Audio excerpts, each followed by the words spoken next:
As the old adage goes, the sequel didn't hold up to the original.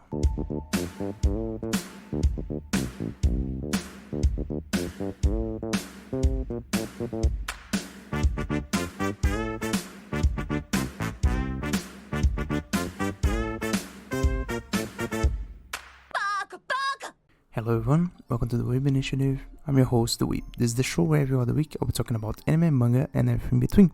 This week, following our last episode, I'll be talking about White Album 2, the sequel for White Album. Now, before I start, some disclaimers. The first one is, spoiler alert, I'll be talking about the main plot of the anime, although I will not be talking in detail because for one, I didn't quite like it, and for two, there's not much to talk about really. And the other disclaimer is that I'll be talking about just the anime, not the visual novels, nor the light novel, nor the manga, just the anime. So, with those disclaimers out of the way, let's get to the stats. So, White Album 2 is the sequel of White Album, as I already said. It was originally a visual novel developed and published by Leaf, the same studio that did the first White Album. The first White Album is not really well credited in the article, so I can't really say, but this one was directed by Takeshi Nakamura. This will change for the second game, but I will talk more about this in a bit. Produced by Naoya Shimokawa. A whole lot of music. I think the music was handled by Atlantis as the other one. The genres are the same, eroge, visual novel, even though again, as a blanket statement, I don't know how much of an eroge, because for one, this one was a bit more out there than the first White Album, though I don't actually know how much it actually shows for the visual novel, all things considered. The thing is, the first visual novel that came out was White Album 2 Introductory Chapter. It came out in Japan in March 2010, and the second one, the closing chapter, was released in Japan also December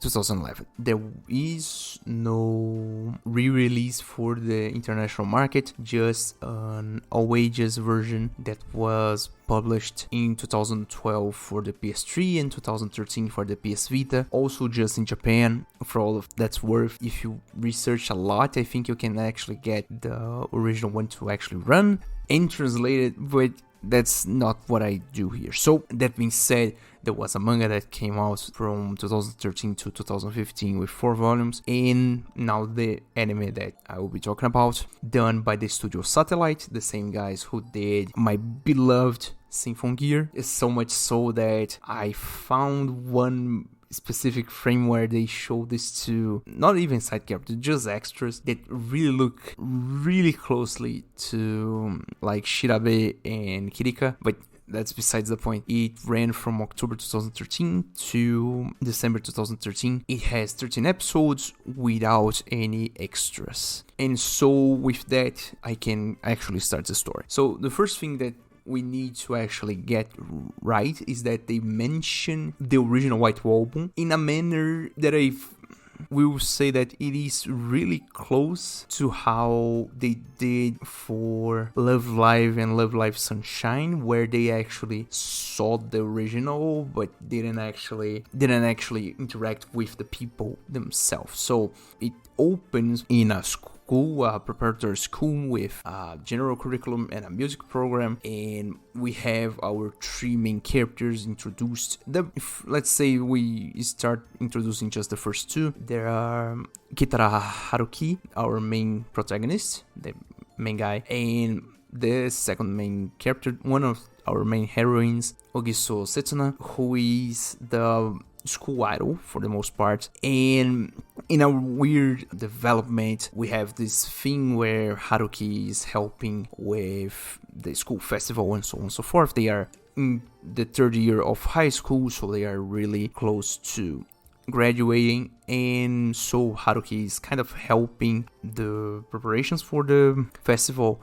And so the one thing that actually drags Setsuna along is that she is the one who won the let's say the pageant, I don't know how to do you pronounce, contest of the school. So they actually do a quick beat on this. They try to keep it low key because they don't actually do the swimsuit things like beauty contests, and they don't actually do that. But then we get this little context that actually Setsuna was dragged by her friends into doing it, and through peer pressure she actually competed and won the 2 past years of this mini beauty contest that they have in the school festival. That being said, she didn't actually want to do that, and she comes to Haruki to say that she will not be competing this year. And so we have this little introduction where we get to meet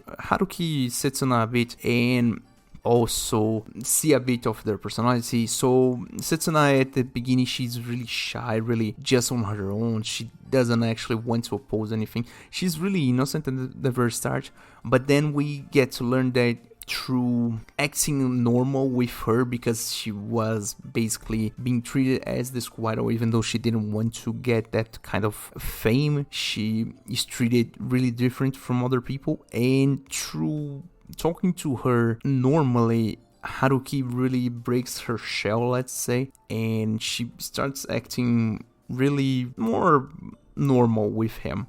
That goes to a point, and then we learn that actually Haruki is part of the school band. That doesn't actually have anything to do with the music program. They don't actually show the music program really. They just mention it because our third main character, our second heroine, is mentioned as being one that was, let's say, removed from the music program in favor of not repeating a year. And then we get her introduction a bit later, and through a whole lot of stuff, that there's this whole setup where actually Haruki wants to leave a good memory in his school, and the festival will be the last time that he can actually play the guitar in the school. But the school band that he is part of is basically defunct because everybody quit, and so the only 2 guys that are left is him and the club president, who is a side character that I don't actually remember the name now. The thing is, Haruki wants to do that, and he doesn't actually have anyone to actually play with. He cannot, for obvious reasons, go out there and do the presentation alone, because he can sing, and even, this is a major point, he can't really play the guitar well enough to present. That being said, we have the introduction of this situation that he has, that every day he stays after school playing the guitar alone, practicing the one song that actually pushes everything together, White Album, that they actually mention was sang by Yuki 20 years ago. So this anime goes through 2007, 2008, and so 20 years earlier they released White Album, as we saw in the first White Album. And the whole thing kind of goes in a way that he is training alone, but then in a neighboring music room, there is this one person playing the piano and accompanies him through playing and so on and so forth. And they don't actually change any words because the room is always locked, and so the whole thing kind of goes in a way that he needs to discover who this person is, because he wants to recruit them to actually play in the festival. And so the whole thing goes on in a way that one day they are playing, and for some reason someone starts singing on the roof the one song, and so the 3 of them in this impromptu unison, let's say, the Haruki runs up to the roof, finds out who is singing is actually Setsuna. There's a whole cute, it's pretty cute, the animation, and I will give them this, maybe biased towards Satellite, but in a way I think they really did a great job with animation and art in this anime. In general, it's pretty nice. The whole thing is pretty well presented. The showing of the backgrounds, plus the characters, plus the visual effects. I think there's really a good presentation here. And in this one instance where he discovered who was singing, Setsuna, is really cute. And then we go through a whole extra stuff where he wants to see who is playing the piano, because now he has the vocalist, he has the guitarist, that is him, but he does not have the piano. And so through a bunch of nonsense and really weird bullshit that you wouldn't do in a normal school, he finds out who it is. It's actually the one who's been sitting next to him since the beginning of the year, Toma Kazusa, who is the daughter of Toma Yoko, who is a famous pianist that lives in Paris, and this comes up later. I don't actually know if this is a name that came up in the first White Album. I don't actually remember. And if this was a real person, then this is a reference. I don't actually know, sorry. But basically, she's the daughter of a famous pianist, and the whole thing is that she's more or less someone who doesn't care about school, and so there's this whole backlog of problems that she had. She nearly repeated her junior year, and to not repeat the junior year, the teachers took her out of the music program because she was originally in the music program. And then we learned that she's actually well talented with a whole lot of instruments. She basically took after her mother, who is famous for playing the piano. So the whole thing kind of works around this. So Toma is this really strict, really, I want to say she's the tsundere of the whole thing, and Setsuna is the kudere, not kudere, dere, more or less, dere, let's say. And then with two heroines, one guy, being called White Album, you know, I don't think I need to actually explain how things go. And I think that I don't actually need to, because you may get where this goes. And for what's worth, okay, there are some really cute scenes in this anime, but they don't actually compensate for how much I hate the writing or the way that things are shown. Because, and here's the thing, right? So there is one major thing that happens later on, two major things, let's say one and then the other. The first one is pretty straightforward. There's one thing that happens that they become friends, okay, and things kind of work out that way for a bit. And then there's one thing that kind of starts getting things wrong. And then there's the second thing that really makes the shit hit the fan. And the thing is, right, so the way they show it, and this is the thing about this anime, right? Throughout the whole, let's say, this anime has 13 episodes. So for, let's say, 10, maybe 11 episodes, we have, maybe 10, let's say 10. We have the perspective of Haruki. And this is the only perspective that we see. And then they show, let's say, 2 whole episodes to show Kazusa's perspective, and then we have a whole nother episode just for Setsuna's perspective. And none of the episodes really justify the actions that they took that we already saw through Haruki's eyes, let's say. And the whole thing kind of boils down to it. So much so that, oh man, there's so many weird stuff they do. So, and this is the thing, right? And now I will talk more about my opinion, less about the story. I don't know if it's me, if I'm jaded, if I'm getting old and jaded and being really grumpy about stuff. But from the point, and this is the major thing, right? So I watched the first White Album. I watched the 26 episodes from 2009. I quite liked that. Despite the whole mess with the scenes, the somewhat weird animation sometimes, the fluff that they added, the filler that they added to actually pad out the time and do that kind of stuff, that doesn't really matter for me. The thing that really took me wrong in this whole thing was I really liked the first one. I liked where it began, where it kind of ended, the way they kind of did things for the most part. The journey was really good, the ongoing of the whole story. I really thought they would finish with a better thing. They didn't actually, but the whole package was pretty enjoyable. This one started with high school setting, and then I was kind of disappointed. It really became, let's say, weird for me. I was kind of I hope this is not like a normal romance for the 2013s, because, and this is the thing, right? The original White Album is from 98. The game White Album 2, the first chapter at the very least, came out in 2010. More than a decade later, you know?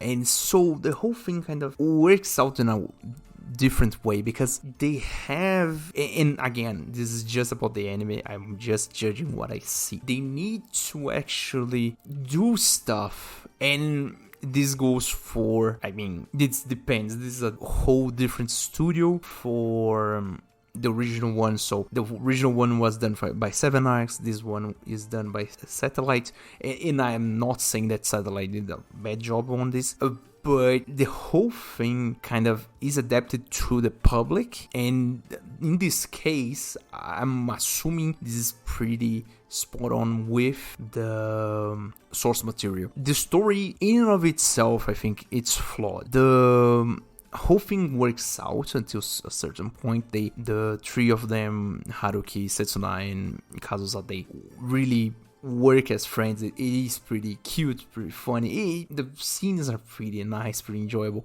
and at some points I really thought the whole thing kind of felt really, really great. There is this one really adorable scene where Kazusa is actually sick, but then Haruki has to train with her so he can actually play the second song that they will perform. So they perform 3 songs in the school festival. The first one is White Album.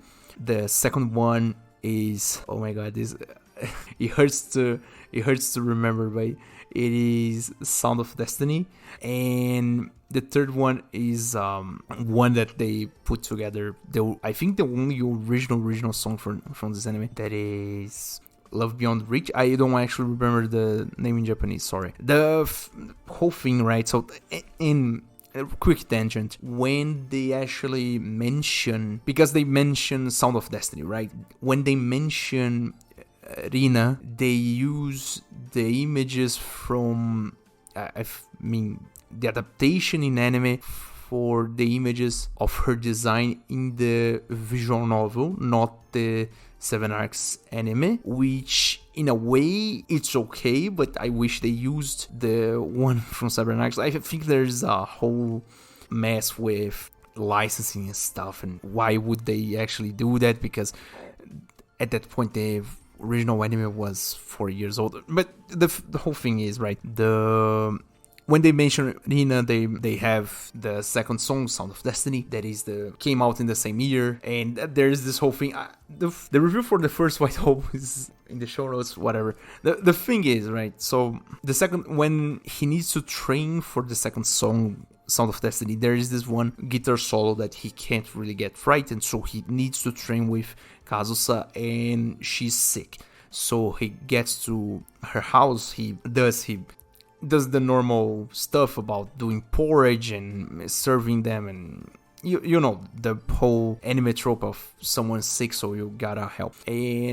But then she wants to get up and actually watch him train and help him and so on and so forth. And they get to this point where she gets the futon and lays it out in the music room she has at her home, with him playing besides her. And it's really cute. It's a goddamn really cute. Oh my god, that one scene was really warms my heart, you know. Really, I thought this is the one scene that I would give them chef's kiss. This was perfect. That one scene really cute. Then after that we have also one scene where Setsuna is using a traditional maid outfit, Japanese maid outfit, and it's also pretty cute, this whole setup, but that's beside the point. The thing is, right, from the get-go, I think I didn't quite like this one as much as the original one, because for one, I think it's really dumbed down. So I'm getting ahead of myself. So first off, they don't actually have the 26 episode that the original had. So there's this, and we also have this whole thing where they need to actually develop the characters and show a whole lot of stuff, but they don't actually have the time. There are no side characters for this whole anime, and this is a fact, okay? There are no side characters whatsoever. So the original one had, I think, 5 or 6 heroines in and of itself without actually, and besides that, we had Fuji's best friend Akira, we had Eiji, we had Fuji's father, we had Tamaru, who was the villain more or less, but still.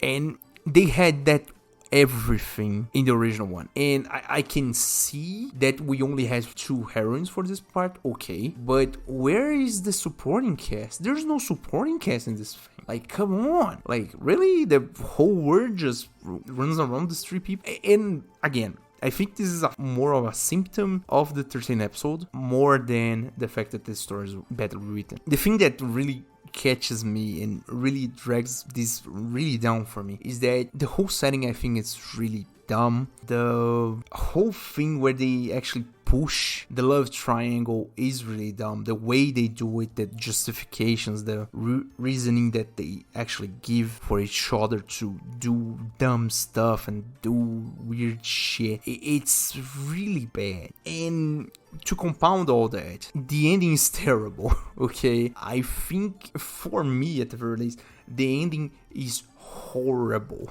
I can't really say, otherwise I will spoil everything, but I really thought that the whole thing was way too melodramatic for me. Way too much like crying. There was no need to end on that sip of a note. I don't know if the visual novel actually ends that way. From what I can see through researching, I think it is, but because it doesn't actually have any player choice, it's just the motion graphic and click to continue. So for what's worth, I think the source material itself is kind of messed up, right? And also, and I need to address this at some point, through watching this does not have anything to do with finals. That was the original intent for the season this year, you know, the 2024 season, that it was just idols.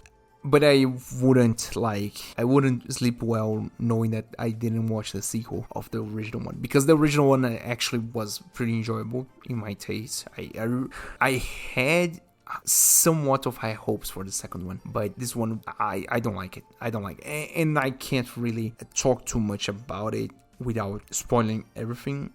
So I'll just keep to that. Talking about the whole thing in general, so the voice cast is not as stacked as the original one. We have Mizushima Daichu as Haruki. He was Rolo in Code Geass and Takamatsu in Angel Beats. We have Yonezawa Madoka as Setsuna. She was Gintoki in Gintama, so that's pretty big actually. And Nabatame Hitomi as Kazusa, who is Erika in Girls and Panzer, Kota in Elfen Light, and Shomutsuke in Konosuba. Now, I have to give a quick tangent also, because from the get-go, I think the point when I actually got the idea that there was a love triangle, I was rooting more for Kazusa in a way, and that's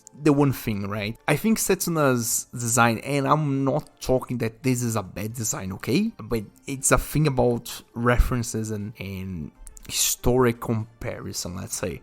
I think Setsuna's design, if you actually look at it, it is, I will not say generic, but it is really overused at this point. Brown hair, long twin tails, with brown eyes. Not really the eyes, but the hairstyle, let's say. The whole kind of style of herself. It's really hard to me to actually not remember a whole lot of other people. Like, I don't actually remember, but there's this one girl in Akame ga Kill who doesn't actually use twin tails, but it's a ponytail and it kind of look alike. It also reminds me of Rei from High School of the Dead. Same idea, doesn't actually use twin tails in that one, but really look alike. Really reminds me of, I think it's UMP 9 from Girls Frontline. Really close. And the whole thing kind of felt weird, you know? I don't know, the design didn't actually catch me. I think Setsuna's design is kind of weird in that way. Kazusa, I think, is, I mean, whatever. I don't know. This is just a point that I made in my head because this was something that really caught my attention. Kazusa's design is pretty whatever. There's this one side character called Mizusawa Yo who really remind me of Kurome from also Akame ga Kill. And I don't know, this is just a tangent, right? Talking about music really quickly. So they do a version of White Album, the same one that Yuki sang in the original White Album. They do a version here. I have to say that after hearing it more than once, I kind of started to like it a bit more. That being said, they actually do a version of Sound of Destiny, and you can actually search this one in Spotify. There's this one version sang by Yonezawa Madoka Setsuna. It's pretty well done. I still prefer Nana Mizuki's version, but that's just me, I think. But the version is pretty good. And then the third song, I think it's Love Beyond Reach. I think it's the opening. They actually do the insert song at the last episode to actually show off, because this is the one kudos that I will give this one. The one episode where they actually do the presentation, it is 2 insert songs back to back with different shots, but 2 different insert songs back to back. And I think they were, if not full, really close to it, so pretty nice. Really quick tangent also, just to talk about the episodes a bit. The episodes in this series felt really long for some reason. I don't know if they cover a lot, if they do a lot of stuff, but sometimes they had these little cut-ins for the ad break, and sometimes I was like, holy shit, this was only half of the episode? What? Like, holy, there's so much stuff. Like, I thought the episode was about to end, and they didn't, so weird, but okay. And it covers a lot of stuff, right? Aside from that, as I already said, art, presentation, animation, I think it was okay. It goes kind of low towards the end because they actually go hard, let's say. And, I mean, this is White Album too, not as good as the first one. And with that, I hope you liked the episode. Thank you guys for listening. Thank you for watching. Please like, please share, please follow, depending on the platform you're in. And I hope to stick around for next time. Bye.